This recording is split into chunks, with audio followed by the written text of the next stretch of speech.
Trade Talks. I'm your host, Jill Malandrino, Global Markets Reporter at Nasdaq. We're coming to you live from the 86th Annual STA Market Structure Conference. Joining me for this segment, we have Jim Angel, who's Associate Professor at the McDonough School of Business at Georgetown University, and we're going to focus on launching digital currency to keep the US dollar as the leading global currency. Jim, it's great to have you back with me, as always, and this kind of started with China as the first major economy looking to launch its own digital currency.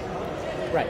As a U.S. taxpayer, I fully appreciate the fact that the U.S. dollar is one of our great products that we export around the world. That we provide a safe, secure form of spending, and we as taxpayers earn tremendous rents from the use of the dollar worldwide. We see the technology is changing. Digital technology is real, it is useful. If the U.S. Fed does not release the U.S. dollar in so-called digital or crypto form, other countries will, and we will lose market share to other currencies around the world. So, in order to protect the leadership of the U.S. dollar, we really do need to move forward with a central bank digital currency issued by the U.S. Fed. Yeah, because it seems like it really got headlines when Facebook announced plans for its launch of Libra. ECB kind of followed suit, saying that it wants to come out with its own form of digital currency. So it's like if we don't get into the mix of launching this type of currency, we're going to fall behind. Exactly. Right now, the U.S. dollar is the de facto standard worldwide. If we let other people become the standard in the digital currency realm, we are going to lose market share forever. And now about the FTT, that's also coming into the conversation, the financial transaction tax that's been proposed. What is that about, and how does that impact us? Well, a financial transaction tax is really a tax on your retirement account. It's a tax on retirement savings. Now, the misguided proponents go, oh, it's a tiny tax and it'll raise enormous sums of money for good purposes.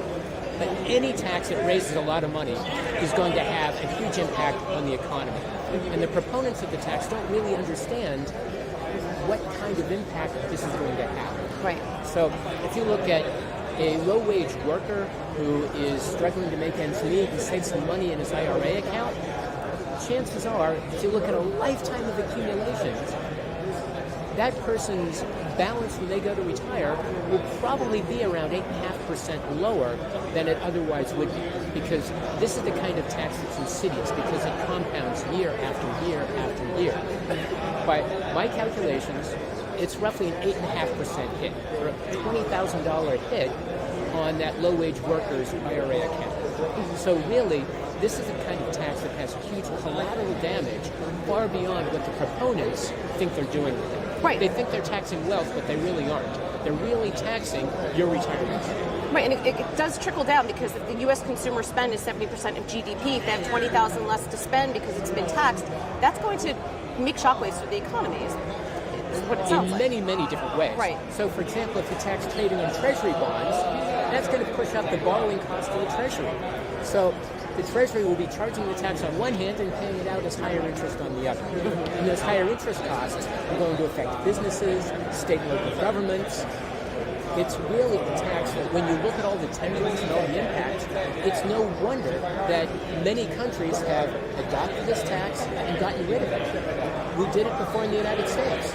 We used to have a financial transactions tax, but in 1965, a Democratic Congress and a Democratic president looked at it and said, this tax makes no sense, let's get rid of it. But each generation wants to learn and make its own mistakes, and now the so-called progressives are going, oh yeah, let's tax Wall Street, let's tax trading, but they don't really understand. What they're really saying is, let's tax everybody's retirement. All right, now to wrap up here, something that could help investors, we're seeing commissions go to zero. And I know you have been talking about that. We spoke about that last year as well, yes, where costs continue to come down for investors. Yes.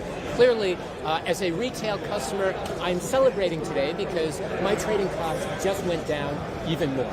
So I've basically seen in my lifetime trading costs evaporate.